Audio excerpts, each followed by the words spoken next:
One thing I hate about myself is that I will get obsessed with a guy who does not like me. And this guy does not like me. And realistically, like, if I'm being honest with myself, I don't like him that much. Like, he hardly gives me conversation. And when we talk, it's really so surface level. But now he's all I think about. And it's really annoying because I could never see us together. That would just never work. So I just... Older women are getting completely rejected by men, and of course, like always, guys, they cannot figure out why. Let's jump into it. It gets more disrespected than if it was actually just a man of a higher status with a woman of a lower status. I feel like that's more unusual. I feel like a lot of people... Yeah, like trophy. Yeah. Like, the trophy wife trope is seen as super common, but you don't really see the other way. I feel like it's kind of stigmatized. I think it's going to be a new thing. I think it's going to be really common.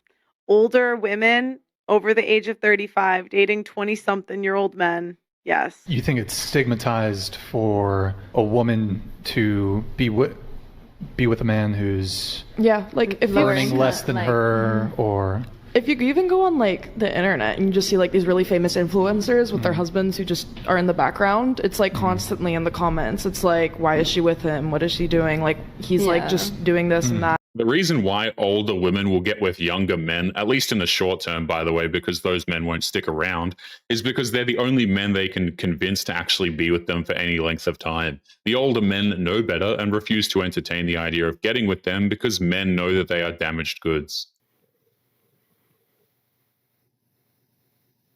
I never felt so alone, so no. We've seen many modern women throw away the best years of their lives to travel to exotic resorts, only to turn around and cry about how they can't find a man and how lonely their lives are. But apparently the single life is still the best life with these women. If only more women knew this. And I was like, yes, they are. They're loyal. They're always happy to see you. They're looking for something to do for you. What could they bring you? they just want to be admired and appreciated. And yeah, if you treated them like dogs, everything would turn out much better. Much better.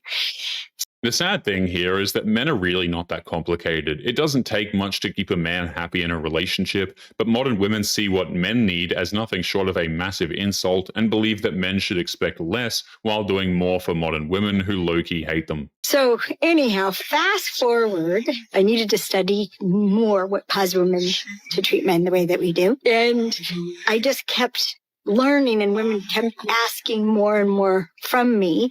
And so it was like 6 years into it when we did our first workshop on relationships. Before that, it was all just interacting with men and then learning as women what to honor about ourselves, which I learned from men. I thought I knew women until I started listening to men talk about women. Oh my gosh.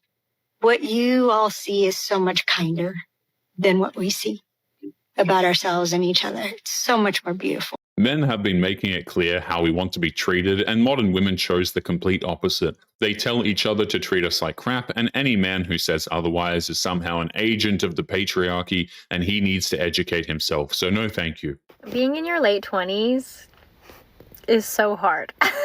I've seen a few people talk about this and just kind of the loneliness of your late 20s, and especially people who are kind of in this middle stage of, hey, I'm not married, don't have kids, not in a relationship, but I'm also not going out every weekend. I spend a lot of my time by myself. I live alone. I come home from work, I go to the gym, I spend my evenings alone. And on the weekend lately, I feel like I've been so exhausted that all I want to do is like spend time by myself. This is what happens when modern women decide to become strong and independent. After a few years of chasing that career and being on their own, they find themselves exhausted and completely unappealing to men, and they have nobody to blame but themselves for that. And I'm struggling with questions about work. You know, am I passionate about what I'm doing? Am I good at it? Should I be traveling right now and not working, or should I be trying to work remotely so that I can travel? Like, there's just all these things that I think I would like to experience, and it's hard to know, well, when am I going to experience those things? He's endlessly complaining about being a gainfully employed adult. Women like this think that men have it so easy in life, but the second she has to work a job that isn't physically demanding for 40 hours a week, suddenly life becomes too exhausting. And talk about when they're alone, because I genuinely do not understand how men do not know personal. Okay, so I guess this is a secret that many people don't know. Pop culture loves to portray men as being very simple and shallow, like we'll get together and we'll just talk about sports all day. We'll never get into anything about our personal lives. And I guess women don't realize there's a reason for this. From birth, it was my understanding that the most noble thing you can do as a man is not be a burden on other people. Men are brought up to believe that our problems are our own and we aren't to put them on the shoulders of others. But modern women see that and just assume we're emotionless oafs who need to become more emotionally open. But the second a man does that, she will instantly lose respect for the guy. And most men I've known experience talking about deep subjects as work. You are putting a burden on them. It's not a burden to talk about sports or video games or Warhammer figures, but it is, in our perception, a burden to talk about our jobs, our relationships, and so on. So the arrangement you wind up with is, because I like you, I'm not going to burden you. The sad part is that even when men try to explain this to a woman, it doesn't actually matter. She'll just tell the man that he's wrong and needs to soften up. But most of the time, she only does that because she wants information to use against him later on in life. The one thing that blue-pilled men tend to believe is they believe that the women are being used by the top men, right? And that's a very blue-pill belief. If monogamy was enforced tomorrow, who would be the first ones to revolt? Women. Women love being side chicks. It's why women watch Scandal. It's why we love, Monica Lewinsky. Women are bigger fans of Monica Lewinsky than Melania, and there's a reason for that. We have already seen proof of this in the dating market. Modern women would rather share dudes like Chad and Tyrone with each other rather than get with a good man who would be loyal and faithful to her. Monogamy is boring, of course. That's why they hate it so much. Obviously, he dates young, hot women. And typically, once they turn age 25, he cuts them off. When you're dating a 20-year-old and you're in your 40s, they don't have anything to base this back. They have no experience. The experience teacher of life. Older men date significantly younger women because women their own age don't want them. I am 54. I don't really want to date a 27-year-old or a 31-year-old. Just endless male privilege. And here we are, 48 hours past the date, and I have not heard a word, even though I have reached out. Younger woman, please stop dating these old-ass dudes. Can't hide it. There are tears of frustration this week. She's damaged.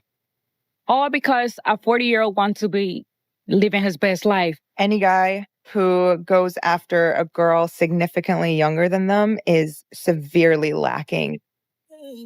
The double standard is insulting. Modern women say that men who date younger women are predators, but older women have no business dating old dudes because they're too emotionally unintelligent. But women can date whoever they want without judgment. One thing I notice about aging is people start to treat you so differently. When I was younger, people would be nicer to me. Like, they would go out of their way to talk to me, smile at me, hold doors open. But as I've gotten older, what I'm noticing is that people, they don't do that. It's almost like you become slowly more and more invisible. I feel like the only people that really see me are other middle-aged women. It's like we give each other this knowing look.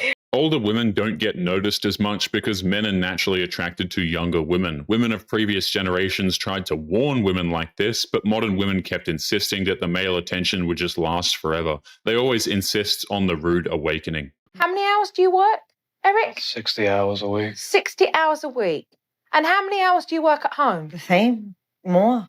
All day, all night. Really? And then you woke up and realised you were dreaming, you mean? Well, my day doesn't end sometimes. What do you mean your day don't end? It don't bloody begin. You spent time on the phone. Mm-hmm. You spent time just walking around the house, up and down. You spent time walking back and forth from a dining table with your kids. I don't know what you do with your hours. But I tell you one thing as a woman, if my husband's working, I do want to make sure that I'm doing what I should be doing at home. There is no excuse for this woman to be crying right now. She is living the easiest life imaginable. She's a stay-at-home mother, everything is taken care of, and yet she still finds a reason to not only complain, but blame it on the man who's providing her that in life. How crazy is that? And now I'm making you think about that because this is the first time I've seen you become emotional because it's the first time you've even had to sit and think about your actions.